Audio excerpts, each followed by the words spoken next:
Bismillahirrahmanirrahim. Assalamualaikum warahmatullahi wabarakatuh. Alhamdulillah rabbil alamin wa bihi nasta'inu ala umuri dunya waddin. Wa sallallahu wa sallama ala sayyidina wa maulana Muhammadin miftahi babi rahmatillah adada ma fi ilmillah, salatan wa salaman daimaini bidawami mulkillah, wa ala alihi wa sahbihi wa man walah, wa la hawla wa la quwwata illa billah. Subhanaka la ilma lana illa ma 'allamtana innaka antal alimul hakim. Rabbi shrah li sadri wa yassir li amri wa hlul 'uqdatam min lisani yafqahu qawli.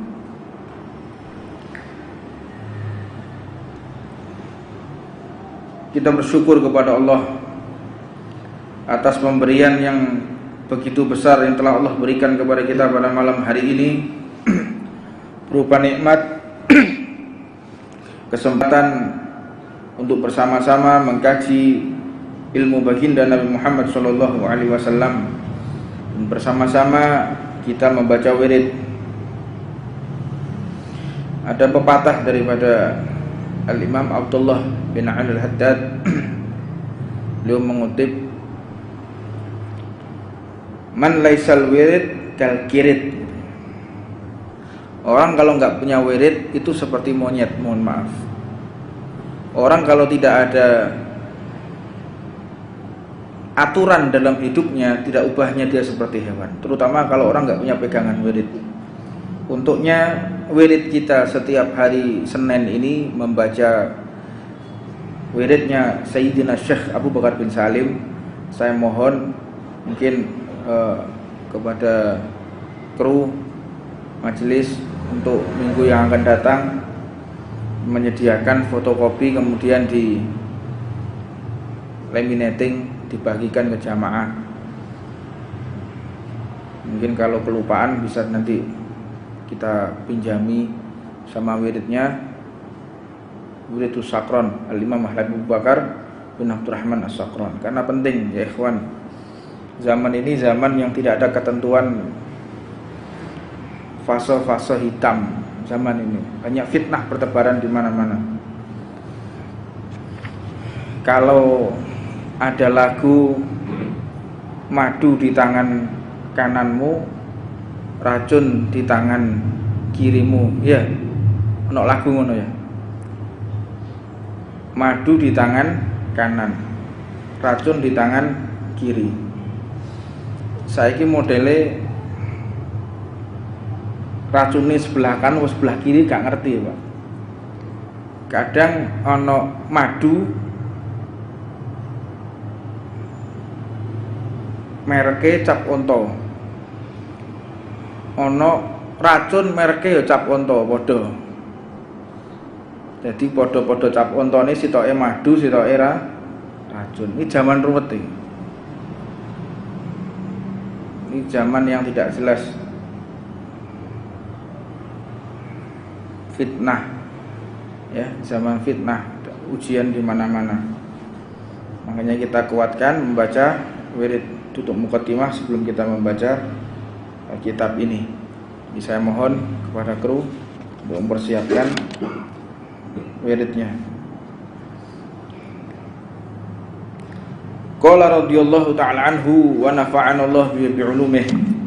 Beliau Al-Imam Abdullah bin Al-Haddad dalam kitabnya An-Nasaih Diniyah, beliau mengambil daripada firman Allah Subhanahu wa taala, Innallaha yuhibbu tawwabin wa yuhibbu mutatahhirin. Sesungguhnya Allah ini mencintai orang-orang yang bertaubat dan pula mencintai orang-orang yang menyucikan diri. Allah ini senantiasa memberikan cintanya. Kalau kita dicintai orang yang paling berkuasa di negara ini, hidup kita makmur enggak? Orang yang paling berkuasa di kota ini, Pak Bupati, mencintai Anda, sewenang mbek sampean. Makmur hidupnya. mau mendirikan usaha bisa, punya modal, apapun ditunjang karena kita bersahabat dan dicintai oleh orang yang paling berkuasa di kota.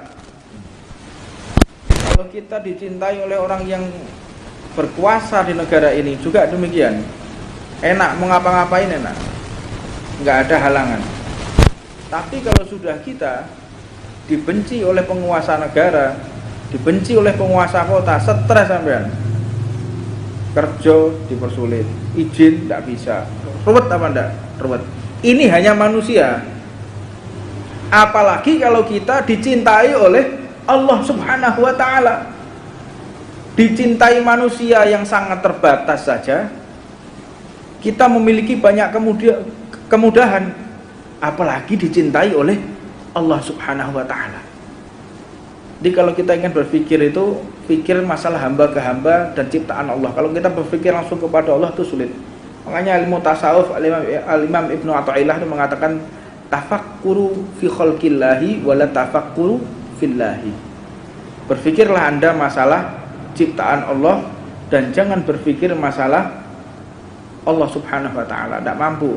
Kalau kita memikirkan ciptaan Allah yang paling kecil di tubuh kita, ciptaan Allah yang paling kecil, apa itu di tubuh kita? Sel.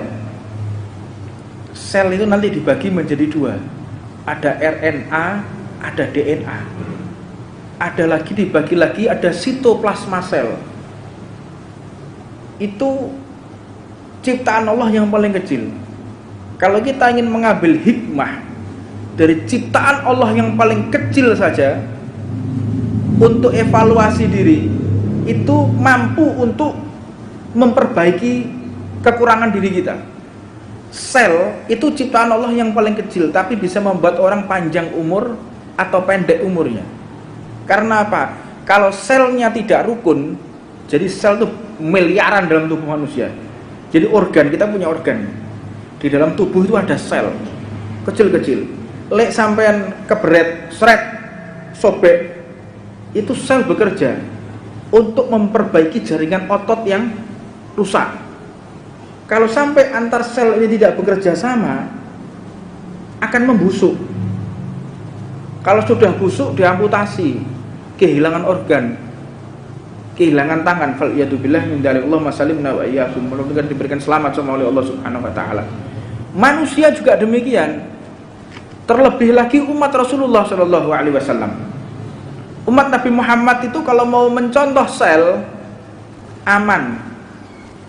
Kalau ada orang yang ada umat Islam yang dia kurang baik, ditunjang dengan yang lainnya. Sel itu gitu. Ada sel yang jelek, langsung diperbaiki dengan sel yang lain. Terus mereka bekerja sama. Sel yang mati segera dihilangkan, dibentuk sel yang baru lagi. Terus kayak gitu kerja sama dia, sehingga organ ini bisa bekerja dengan baik, bisa sehat manusia itu. Nah, fungsi sel ini untuk menjaga tubuh supaya tetap segar, tetap sehat. Itu ciptaan Allah yang paling kecil, yaitu sel. Makhluknya Allah yang paling kecil. Ada virus itu yang sekarang ditakuti oleh banyak orang, itu virus. Anda kalau berpikir tentang Allah Subhanahu wa taala nggak mampu, ciptaannya Allah aja. Contohnya lagi apa yang sering saya ceritakan, nyamuk. Nyamuk itu punya 3 jantung, 2 jantung sentral, 2 jantung sayap, 1 jantung sentral. Setiap jantung punya induksi yang berbeda, dan setiap jantung ada ventrikel dan atriumnya. Subhanallah. Ini Anda coba berpikir, Allah ciptakan nyamuk, Allah ciptakan sel. Apakah Allah tidak mendengar doa-doa kita? Tidak mungkin. Pikir. Apakah Allah tidak tahu kesusahan kita? Apakah Allah tidak tahu masalah kita? Allah saja memperhatikan makhluknya yang bernama nyamuk untuk mencari rezeki. Apakah kita orang yang taat, manusia yang taat, tidak diperhatikan oleh Allah Subhanahu wa taala? Musmakul, enggak mungkin. Muhal, enggak masuk akal. Kalau kita yang taat, kita yang duduk di majelis taklim, doa kita tidak dikabulkan, itu enggak masuk akal. Pasti doa kita dikabulkan oleh Allah Subhanahu wa taala. Innallaha yuhibbut tawwabin wa yuhibbul mutatahhirin. Tidak akan berpanjang-panjang ke sana, kembali kepada ayat ini. Allah mencintai orang-orang yang bertaubat. Wa yuhibbu mutatahhirin, dan menyucikan diri dari apa? Yaitu menyucikan diri dari segala sesuatu yang telah Allah haramkan. Tidak mendekati segala sesuatu yang diharamkan oleh Allah Subhanahu wa taala. Penting kita pahami bersama ya. Di dalam Al-Qur'an itu banyak kalimat sindiran. Jadi orang kalau cerdas itu berpikirnya begini. Cadar itu tidak ada dalam Al-Qur'an. Perintah untuk bercadar. Tapi Allah melaknat perempuan yang mana gelang kakinya terdengar. Allah tuh melaknat perempuan yang gelang kakinya terdengar. Karena apa? Bisa memancing syahwat. Nah, orang kalau berpikir gelang kaki saja apabila didengarkan oleh laki-laki yang bukan muhrimnya bisa dilaknat oleh Allah, apalagi suaranya, kan begitu. Apalagi wajahnya. Makanya di dalam Al-Qur'an juga tidak ada larangan untuk zina. Berarti bukan berarti zina itu boleh. Ya oke, gak waras berarti. Wala taqrabu zina innahu fahisyatan wa sya'a sabila. Wala taqrabu zina. Loh, mendekati zina aja tidak boleh, apalagi zina. Ngono lho, Al-Qur'an iki ngajari wong kaya ngono. Ini kalau nggak dipahami apa Al-Qur'an itu harus dipahami orang-orang yang cerdas ya, orang yang berakal. Kalau orang-orang yang pikirannya jelek, pikirannya kotor, hatinya kotor, nggak akan bisa menerima pemahaman Al-Qur'an.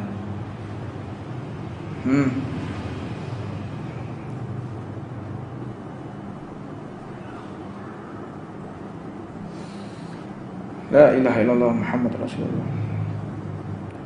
Dan banyak kalimat-kalimat sindiran yang lain di dalam Al-Qur'an. Dan banyak terjadi kontradiksi di dalam Al-Qur'an. Orang mempelajari Al-Qur'an pun tidak boleh langsung dengan tekstual, langsung letterleks gitu ya, sing dipahami ini enggak. Makanya butuh yang namanya nahwu. Belajar Al-Qur'an itu butuh nahwu, butuh tafsir, ada ilmu tafsir. Hanya orang-orang yang ahli tafsir yang ngerti. Kayak siapa? Gus Baha, ya. Mufassir, alim, allamah. Mudah-mudahan diberikan panjang umur oleh Allah Subhanahu wa taala. Aku gak mungkin, fan saya bukan di tafsir. Aku sedang di sirah. Ya. Jadi orang itu harus tahu diri. Kalau dia bukan fuqaha, jangan menjelaskan fikih kecuali dia memang benar-benar mempelajari fikih untuk diajarkan. Kalau dia bukan ahli tafsir, jangan berbicara soal masalah.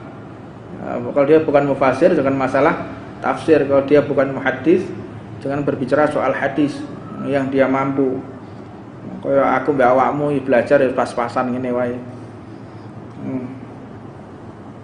Orang kalau berbicara bukan pada bidangnya mumet Pak sing ngrungokno.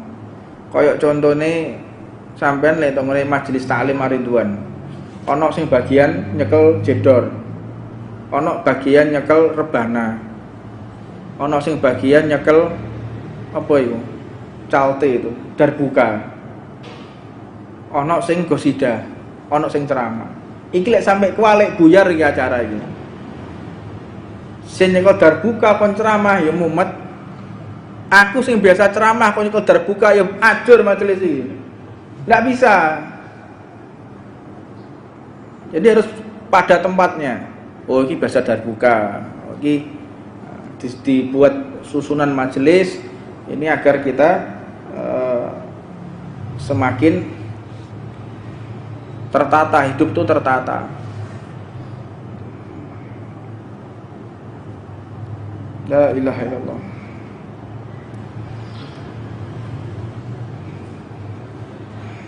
Makanya orang kalau azan, kalau gosidah, adzan, gosidah, iku lek iso swarane sing enak. Ojo adzan gosida kaya apa jenenge sing ditabohi, Pak. Sing ngrungokno sumpek, Pak. Saya pernah satu kejadian ya, ada orang mau masuk Islam. Iki kancaku iki. Ono kancaku Cina. Mbak motor ngobrol mbak 2 jam. Ini apa, Bro? Ini oh, Bro, kancaku kuliah. Panjang lebar komunikasi sama saya. Gimana Islam tuh begini, dia senang. Islam profesional Islam itu. Di antaranya apa? Orang itu sholat tuh 4 rakaat, ada namanya marhalatain atau 2 marhalah, baru boleh qashar. Gimana? Harus 2 marhalah atau 87 km. Ada radiasinya ya. Iya, radiasi 87 km keluar dari kota baru boleh qashar. Terus dia cerita, terus masalah ini fikih, bagaimana namanya faqih tahuren, sholat dengan tanpa wudhu, tanpa tayamum. Cerita panjang lebar masalah fikih. Jadi profesional itu Islam itu. Sholat itu boleh nggak pakai baju, boleh telanjang, boleh. Ketika kapan? Dalam penjara, di tempat yang sempit, tempat yang gelap, bajunya najis semua, dia telanjang. Bagaimana? Boleh sholat dalam keadaan telanjang, hormatul waqt. Jadi tidak ada alasan untuk meninggalkan sholat. Boleh kayak gitu. Sholat dalam keadaan telanjang. Atau sholat di tempat yang tidak ada debu, tidak ada air, faqih tahuren, tanpa wudhu, tanpa tayamum, boleh. Panjang lebar. Aku bersyahadat, saya mau syahadat, alhamdulillah, sawan mampir masjid, ayo syahadat untuk masjid aja. Jadi desa sekarang aja ndak, nanti aja di masjid biar tambah mantap hatiku. Jadi orang itu tidak boleh menunda syahadat ya. Kalau ada orang berpendapat saya mau syahadat, yakin bahwa dosa sampean, mengundur waktu ketidakimanannya kepada Allah Subhanahu wa taala. Ya dia mati ya apa? Siapa yang bisa menjamin kalau dia 1 detik, 2 detik, 10 menit, 20 menit dia masih hidup? Siapa yang menjamin? Kalau sampai orang sudah minta kepada kita syahadat, kita tidak segera untuk mensyahadatkan, kalau mati kita tanggung jawab di hadapan Allah Subhanahu wa taala. Enggak main-main. Ana syahadat itu syahadat no. Sampean ikhlas, kesuwen, gak usah ikhlas-ikhlasan, syahadat wis syahadat no. Ya, syahadat sudah. Jangan ditunda ke orang minta, karena iblis tidak akan rela orang yang akan masuk Islam. Mudah syahadat. Ayo siapa saya gak tunjuk masjid ya wis mbek ngenteni sembahyang pas. Entah ini. Lah kok saya ngadan nih mau. Allahu Akbar. Mbok mati yang. Jadi iki Islam gak sido be Islam. Ndak jadi masuk Islam. Gara-gara krungu adzan kok ngene iki. Mangkane lek wis swara gak enak aja dadi muadzin. Anda akan merusak namanya Islam. Innallaha jamilun yuhibbul jamal. Allah itu indah dan mencintai keindahan. Di wong Islam ya wong kafir itu beda. Nek wong Islam ku resik-resik. Sarunge, bajune resik, toto, urip itu tertata orang Islam. Kalau berpakaian juga kelihatan mana muslim mana tidak, itu kelihatan.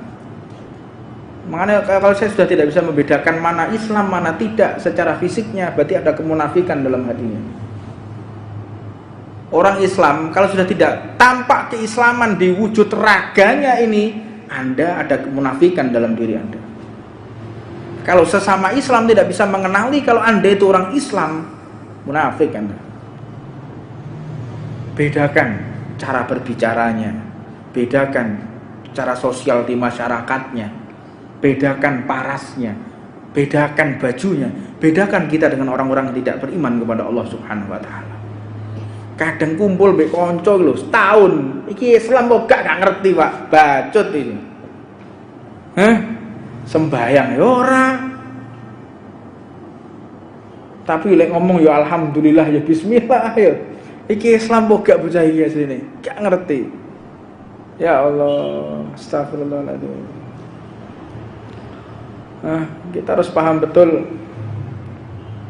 Rasulullah itu kemana-mana bawa cermin. Nabi Muhammad SAW. Rasulullah itu kemana-mana rambutnya disisir, bawa sisir, bawa cermin. Jadi ditoto, kumis itu ditoto terus. Jenggotnya lek kedawan saiki potong rapi. Rasulullah gak diculno gontang gantung kayak sarang burung ngono, Pak.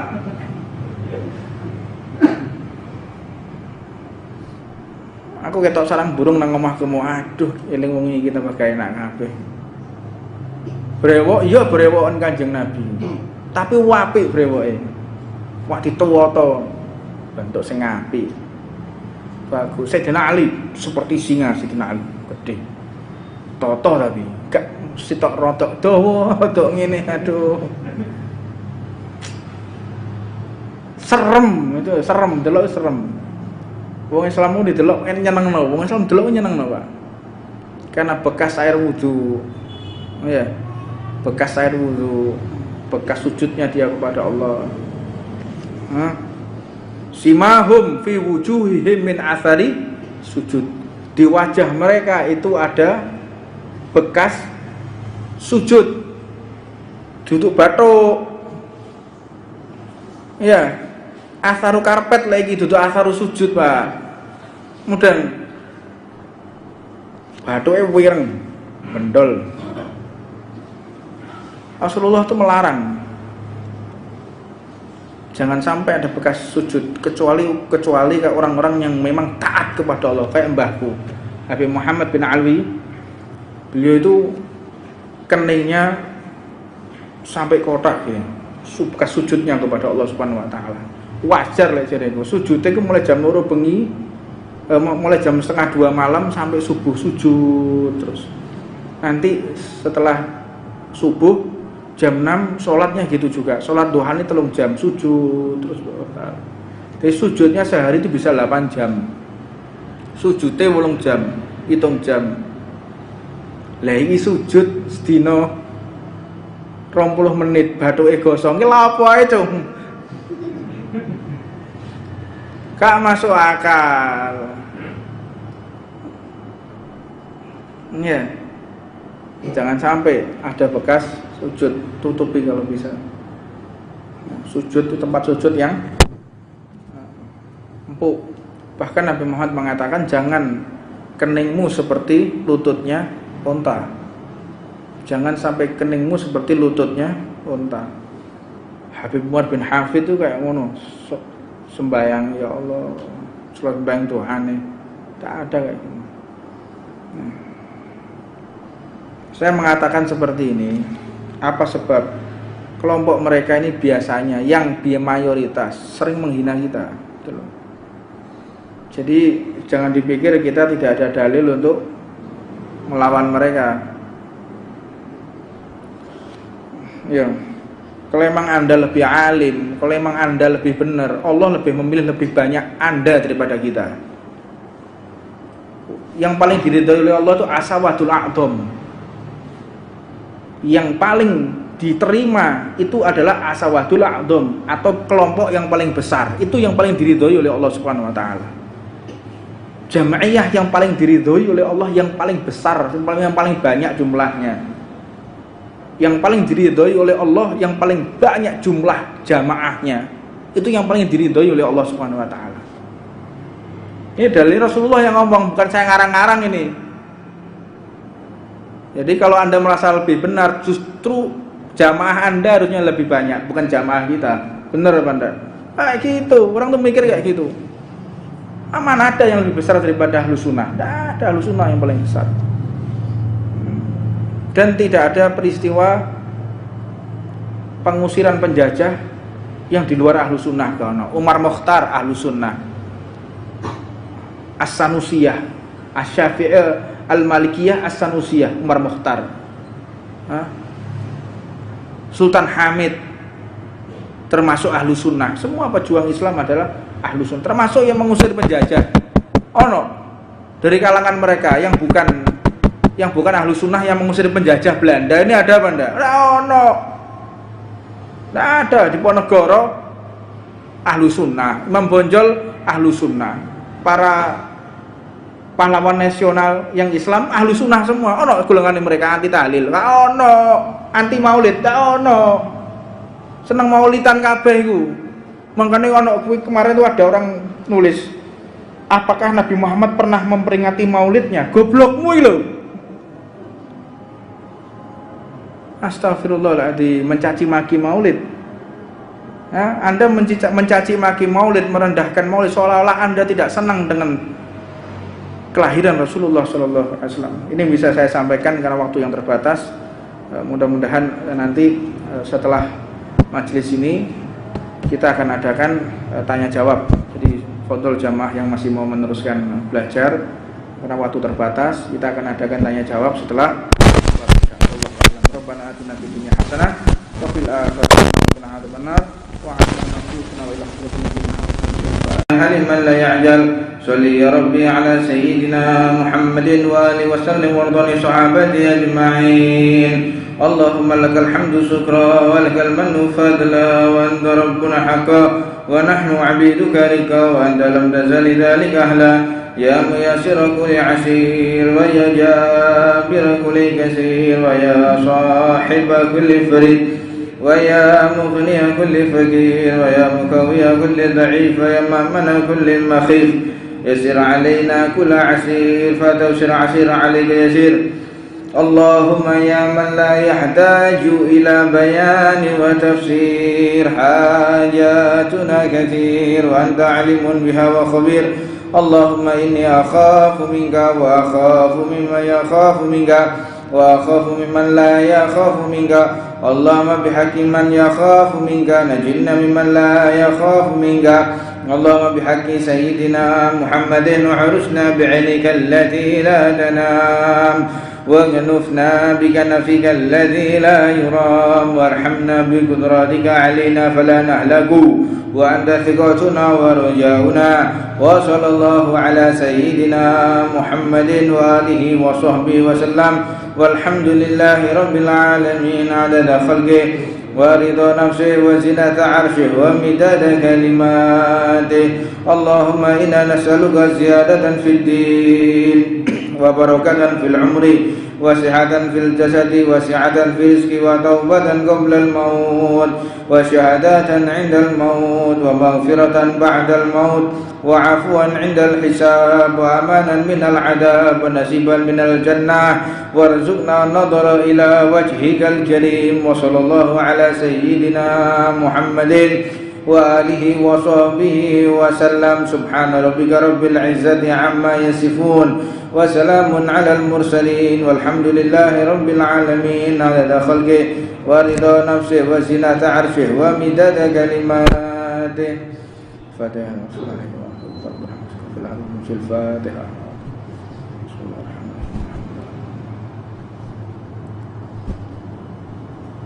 بسم الله الرحمن الرحيم. اللهم إني أعطيت بدرب الله طوله ما شاء الله كفله لا إله إلا الله بابه محمد رسول الله صلى الله عليه وسلم سقفه لا حول ولا قوة إلا بالله العلي العظيم. أحاط بنا من بسم الله الرحمن الرحيم الحمد لله رب العالمين الرحمن الرحيم مالك يوم الدين إياك نعبد وإياك نستعين اهدنا الصراط المستقيم صراط الذين أنعمت عليهم غير المغضوب عليهم ولا الضالين آمين. سور وآية الله لا إله إلا هو الحي القيوم لا تأخذه سنة ولا نوم له ما في السماوات وما في الأرض من ذا الذي يشفع عنده إلا بإذنه يعلم ما بين أيديهم وخلفهم ولا يحيطون بشيء من علمه إلا بما شاء وسع كرسيه السماوات والأرض ولا يؤوده حفظهما وهو العلي العظيم.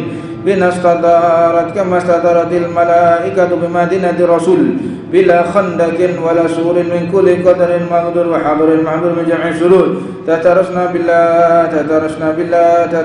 بالله من عدونا وعدو الله من ساك عرش الله إلى قاع أرض الله بمئة ألف لا حول ولا قوة إلا بالله العلي العظيم. صنعته لا تنقطع بمئة ألف لا حول ولا قوة إلا بالله العلي العظيم عزيماته لا تنشك بمئة ألف ألف ألف لا حول ولا قوة إلا بالله العلي العظيم اللهم إن أحد أرادني بسوء من الجن والإنس والوحوش وغيرهم من سائر المخلوقات من بشر أو شيطان أو سلطان أو وسواس فردد نظرهم في انتكاسهم وقلوبهم في وسواس ودهم في إفلاس وبهم من رجل إلى رأس لا في سهل يقطع ولا في جبل يطلع بمئة ألف ألف ألف لا حول ولا قوة إلا بالله العلي العظيم وصلى الله على سيدنا محمد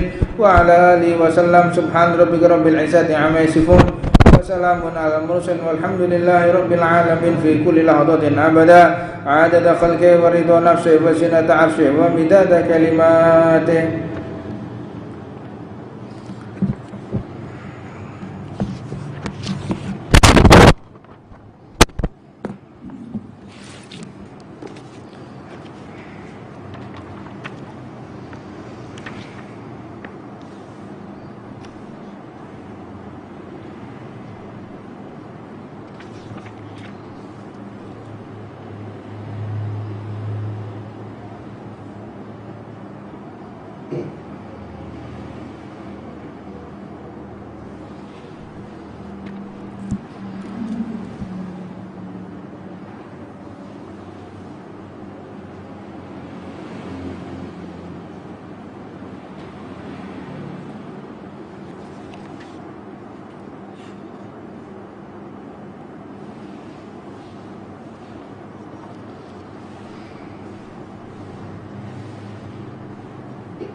Bismillahirrahmanirrahim. Assalamualaikum warahmatullahi wabarakatuh. Alhamdulillah rabbil alamin wa bihi nasta'inu ala umuri dunya waddin. Wa sallallahu wa sallama ala sayyidina wa maulana Muhammadin miftahi babi rahmatillah adada ma fi ilmillah salatan wa salaman daimaini bidawami mulkillah wa ala alihi wa sahbihi wa man wala wala hawla wala quwwata illa billah subhanaka la ilma lana illa ma 'allamtana innaka antal alimul hakim rabbi ishrah li sadri wa yassir li amri wa hlul 'uqdatam min lisani yafqahu qawli.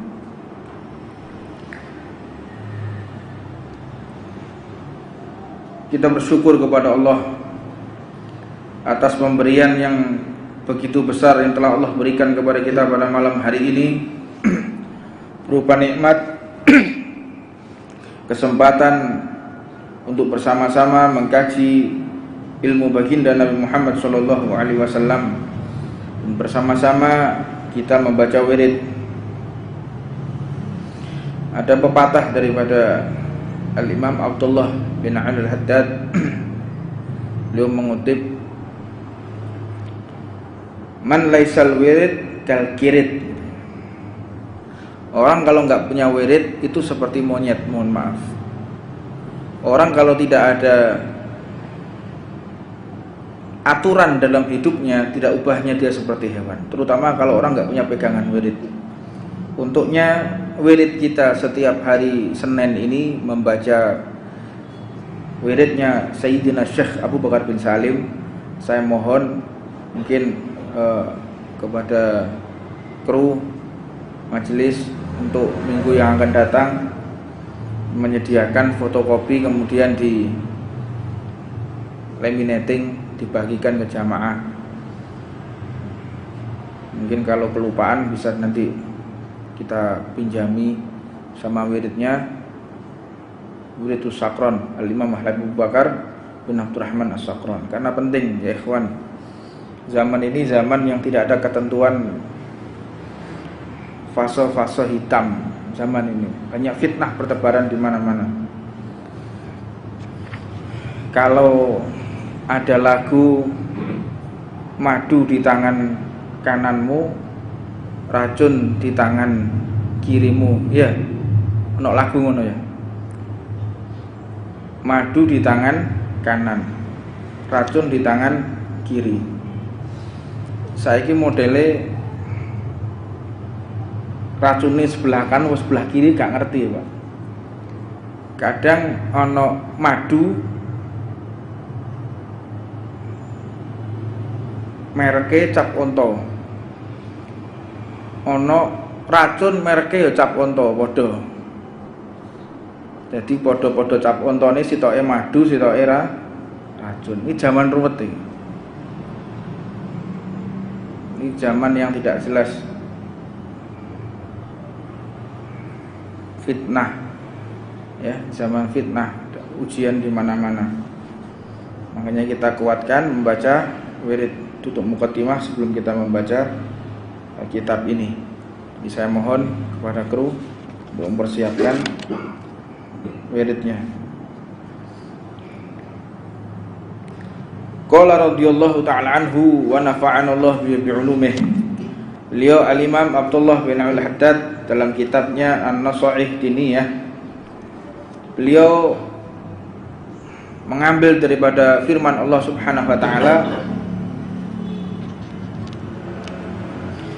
Innallaha yuhibbu tawwabin wa yuhibbu mutatahhirin. Sesungguhnya Allah ini mencintai orang-orang yang bertaubat dan pula mencintai orang-orang yang menyucikan diri. Allah ini senantiasa memberikan cintanya.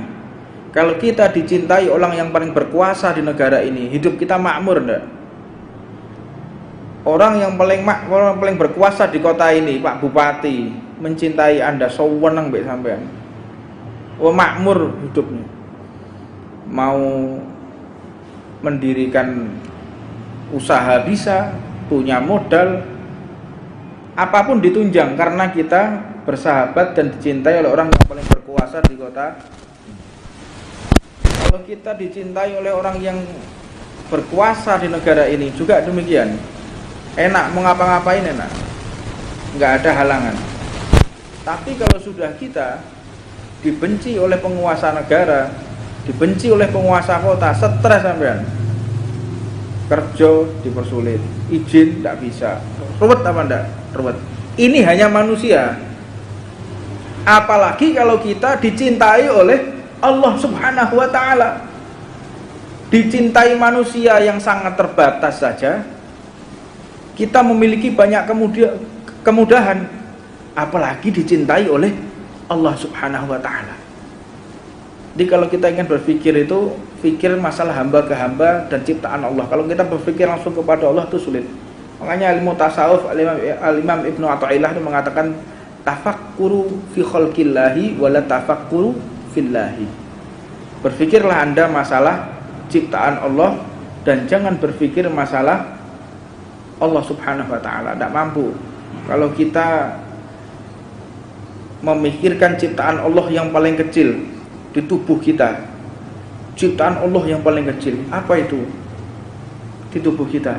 Sel. Sel itu nanti dibagi menjadi dua, ada RNA, ada DNA, ada lagi dibagi lagi, ada sitoplasma sel. Itu ciptaan Allah yang paling kecil. Kalau kita ingin mengambil hikmah dari ciptaan Allah yang paling kecil saja untuk evaluasi diri, itu mampu untuk memperbaiki kekurangan diri kita.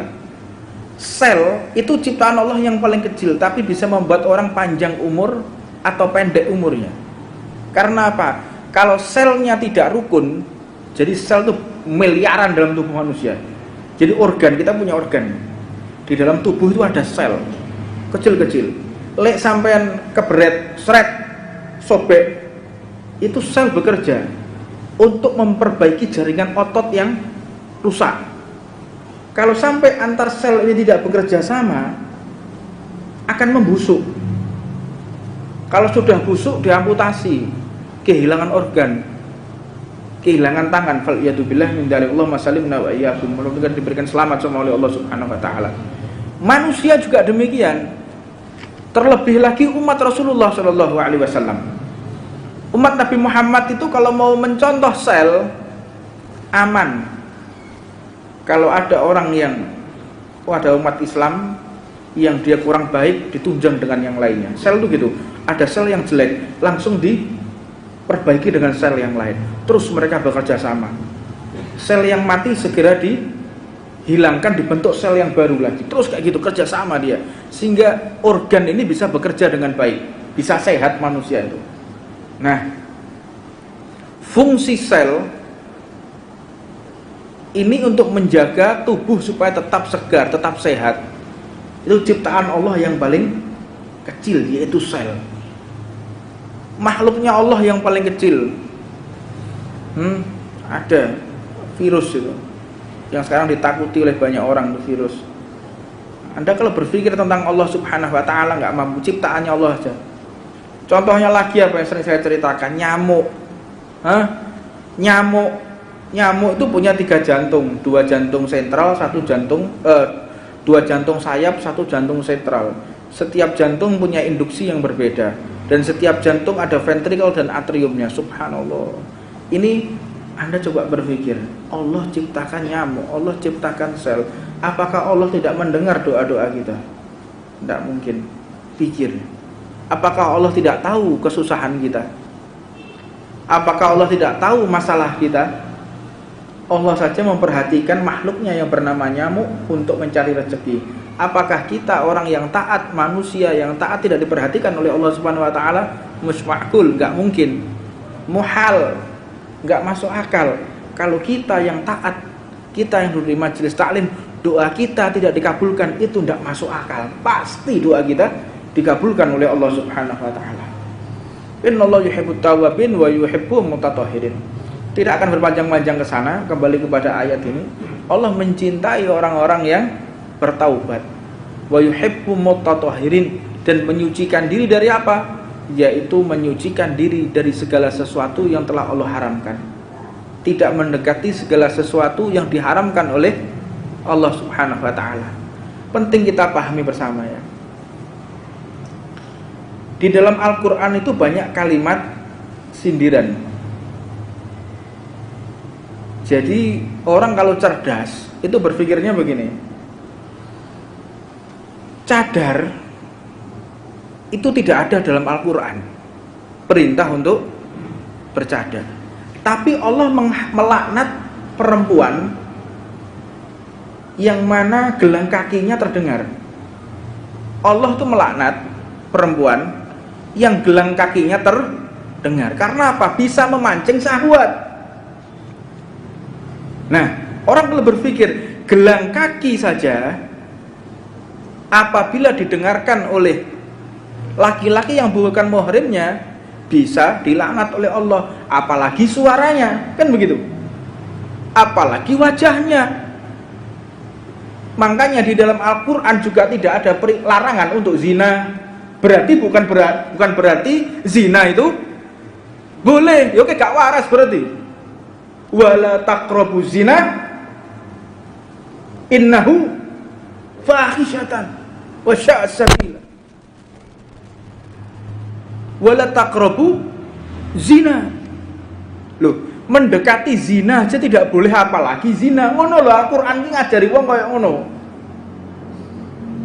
Ini kalau nggak dipahami apa Al-Qur'an itu harus dipahami orang-orang yang cerdas ya, orang yang berakal. Kalau orang-orang yang pikirannya jelek, pikirannya kotor, hatinya kotor, nggak akan bisa menerima pemahaman Al-Quran.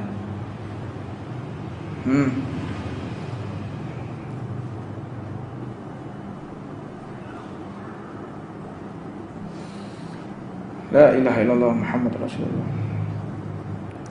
Dan banyak kalimat-kalimat sindiran yang lain di dalam Al-Quran. Dan banyak terjadi kontradiksi di dalam Al-Quran. Orang mempelajari Al-Quran pun tidak boleh langsung dengan tekstual, langsung letterleks gitu ya, sing dipahami ini enggak. Makanya butuh yang namanya nahwu. Belajar Al-Quran itu butuh nahwu, butuh tafsir, ada ilmu tafsir. Hanya orang-orang yang ahli tafsir yang ngerti. Kayak siapa? Gus Baha, ya, mufassir, alim, alamah.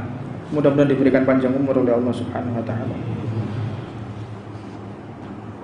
Aku gak mungkin, fan saya bukan di tafsir, aku sedang di sirah. Ya, jadi orang itu harus tahu diri. Kalau dia bukan fuqaha, jangan menjelaskan fikih kecuali dia memang benar-benar mempelajari fikih untuk diajarkan.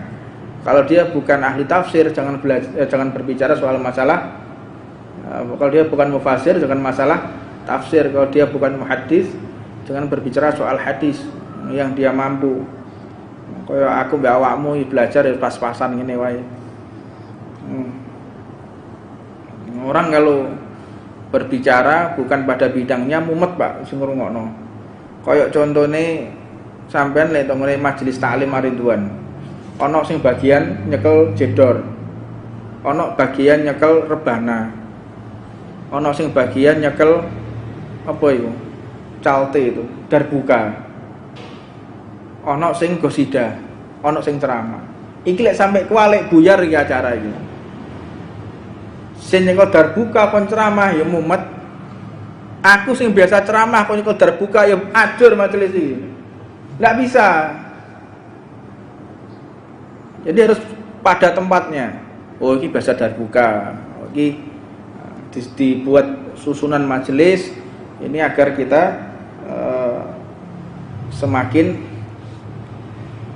tertata, hidup itu tertata.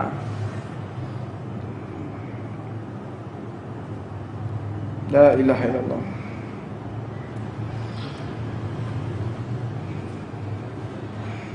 Makanya orang kalau azan, kalau gosidah, azan, gosidah, itu lek iso suarane sing enak. Ojo azan, gosidah, kaya apa jenenge, sing ditaboi, Pak. Sing ngrungokno sumpek, Pak. Saya pernah satu kejadian ya, ada orang mau masuk Islam. Iki kancaku iki. Ono kancaku Cina. Mbak motor ngobrol mbak 2 jam. Ngene apa, Bro? Ini oh, Bro, kancaku kuliah. Panjang lebar komunikasi sama saya. Gimana Islam tuh begini? Dia senang. Islam profesional Islam itu. Di antaranya apa? Orang itu sholat tuh 4 rakaat. Ada namanya marhalatain atau 2 marhalah. Baru boleh qashar. Gimana? Harus 2 marhalah atau 87 km. Oh, ada radiasinya ya. Iya, radiasi 87 km keluar dari kota baru boleh qashar. Terus dia cerita, terus masalah ini fikih bagaimana namanya faqih tahuren. Sholat dengan tanpa wudhu, tanpa tayamum. Oh, cerita panjang lebar masalah fikih. Jadi profesional itu Islam itu. Sholat itu boleh nggak pakai baju, boleh telanjang, boleh. Ketika kapan? Dalam penjara, di tempat yang sempit, tempat yang gelap, bajunya najis semua, dia telanjang. Bagaimana? Boleh sholat dalam keadaan telanjang, hormatul waqar. Jadi tidak ada alasan untuk meninggalkan sholat. Boleh kayak gitu. Sholat dalam keadaan telanjang. Atau sholat di tempat yang tidak ada debu, tidak ada air, faqih tahuren, tanpa wudhu, tanpa tayamum. Boleh. Oh, panjang lebar. Aku bersyahadat. Saya mau syahadat. Alhamdulillah. Sawan mampir masjid. Ayo syahadat untuk masjid. Jadi DSN. Sekarang aja enggak, nanti aja di masjid biar tambah mantap hatiku. Jadi orang itu tidak boleh menunda syahadat ya. Kalau ada orang berpendapat saya mau syahadat, yakin bahwa dosa sampean, mengundur waktu ketidakimanannya kepada Allah Subhanahu wa taala. Ya dia mati ya apa? Siapa yang bisa menjamin kalau dia 1 detik, 2 detik, 10 menit, 20 menit dia masih hidup, siapa yang mau jamin? Kalau sampai orang udah minta kepada kita syahadat, kita tidak segera untuk mensyahadatkan, kalau mati kita tanggung jawab di hadapan Allah Subhanahu wa taala. Enggak main-main. Karena syahadat itu syahadat no. Sampean ikhlas, kesuwen, gak usah ikhlas-ikhlasan, syahadat itu syahadat no. Ya, syahadat sudah. Jangan ditunda ke orang minta, karena iblis tidak akan rela orang yang akan masuk Islam. Mudah syahadat. Ayo siapa saya gak tunjuk masjid ya wis mbek ngenteni sembahyang pas. Ngenteni masjid. Lah kok sing ngadan niku mau. Allahu Akbar. Mbok mati yang. Jadi iki Islam gak sida po Islam. Ndak jadi masuk Islam. Gara-gara krungu adzan kok ngene iki. Mangkane lek wis swara gak enak aja dadi muadzin. Anda akan merusak namanya Islam. Innallah jamilun yuhibbul jamal. Allah itu indah dan mencintai keindahan. Di wong Islam wong kafir itu beda. Nek wong Islam ku resik-resik. Sarunge, bajune resik, toto, urip itu tertata orang Islam. Kalau berpakaian juga kelihatan mana muslim mana tidak, itu kelihatan. Makanya kalau saya sudah tidak bisa membedakan mana Islam mana tidak secara fisiknya, berarti ada kemunafikan dalam hatinya. Orang Islam kalau sudah tidak tampak keislaman di wujud raganya ini, Anda ada kemunafikan dalam diri Anda. Kalau sesama Islam tidak bisa mengenali kalau Anda itu orang Islam, munafik Anda. Bedakan cara berbicaranya, bedakan cara sosial di masyarakatnya, bedakan parasnya, bedakan bajunya, bedakan kita dengan orang-orang yang tidak beriman kepada Allah Subhanahu wa taala. Kadang kumpul mbek kanca lho setahun, iki Islam kok gak ngerti, Pak. Bacot ini. Sembayang ya ora. Tapi lek ngomong ya alhamdulillah ya bismillah ya. Iki Islam kok gak percaya sini, gak ngerti. Ya Allah, astagfirullahaladzim. Kita harus paham betul Rasulullah itu kemana-mana bawa cermin. Nabi Muhammad SAW. Rasulullah itu kemana-mana rambutnya disisir, bawa sisir, bawa cermin. Jadi ditoto, kumis itu ditoto terus. Jenggotnya lek kedawan saiki potong rapi. Rasulullah gak diculno gontang gantung kayak sarang burung ngono, Pak.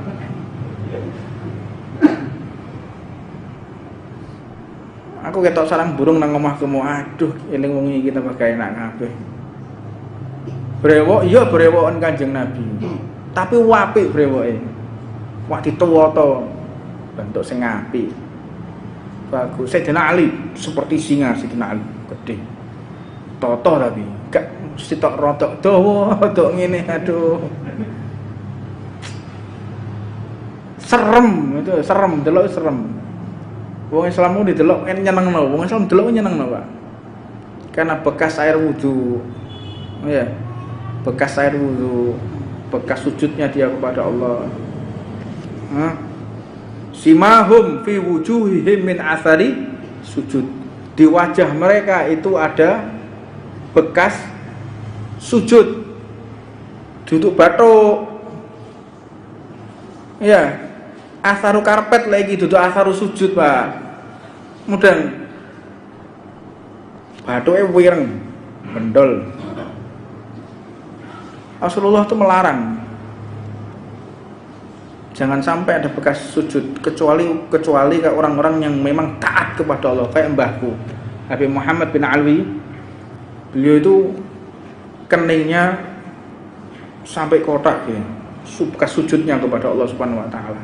Wajar lek jarene sujudnya itu mulai jam 2 bengi, mulai jam 1:30 malam sampai subuh sujud terus. Nanti setelah subuh jam 6 sholatnya gitu juga. Sholat duha ini 3 jam sujud terus. Jadi sujudnya sehari itu bisa 8 jam. Sujudnya 8 jam, hitung jam. Lah iki sujud sedina 20 menit bathuke gosong. Ki lha apa ae, Cung? Gak masuk akal. Ya. Jangan sampai ada bekas sujud, tutupi kalau bisa. Sujud itu tempat sujud yang empuk. Bahkan Nabi Muhammad mengatakan jangan keningmu seperti lututnya unta. Jangan sampai keningmu seperti lututnya unta. Habib Umar bin Hafid itu kayak ngono, sembayang ya Allah, sembayang Tuhan nih, tak ada kayak gitu.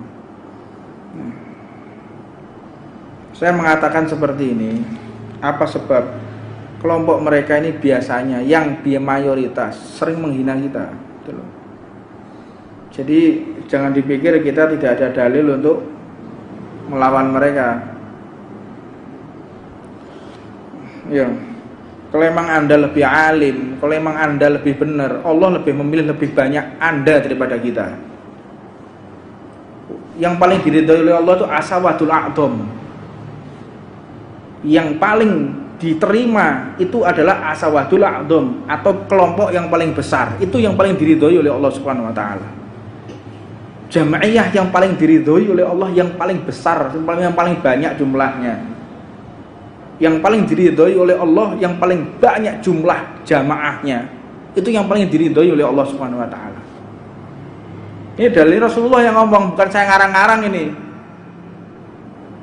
Jadi kalau Anda merasa lebih benar, justru jamaah Anda harusnya lebih banyak, bukan jamaah kita. Benar apa enggak? Kayak gitu, orang tuh mikir kayak gitu. Mana ada yang lebih besar daripada Ahlus Sunnah? Tidak ada, Ahlus Sunnah yang paling besar. Dan tidak ada peristiwa pengusiran penjajah yang di luar Ahlus Sunnah. Umar Mukhtar Ahlus Sunnah, As-Sanusiyah, Asy-Syafi'iyah, Al-Malikiyah, As-Sanusiyah, Umar Mukhtar. Sultan Hamid termasuk Ahlus Sunnah. Semua pejuang Islam adalah Ahlus Sunnah, termasuk yang mengusir penjajah. Dari kalangan mereka yang bukan Ahlus Sunnah yang mengusir penjajah Belanda ini ada apa enggak? Tidak ada. Di Ponegoro Ahlus Sunnah, Imam Bonjol Ahlus Sunnah, para pahlawan nasional yang Islam Ahlus Sunnah semua. Golongan mereka anti tahlil, anti maulid, seneng maulidan kabeh iku. Makanya kemarin itu ada orang nulis, apakah Nabi Muhammad pernah memperingati maulidnya? Goblokmu lho. Astagfirullahaladzim, mencaci maki maulid. Anda mencaci maki maulid, merendahkan maulid, seolah-olah Anda tidak senang dengan kelahiran Rasulullah SAW. Ini bisa saya sampaikan karena waktu yang terbatas. Mudah-mudahan nanti setelah majelis ini kita akan adakan tanya jawab. Jadi fadhol jamaah yang masih mau meneruskan belajar, karena waktu terbatas, kita akan adakan tanya jawab setelah. Rabbana atina fid dunya hasanah wa fil akhirati hasanah wa qina adzabannar wa 'alaikum wa rahmatullahi wa barakatuh.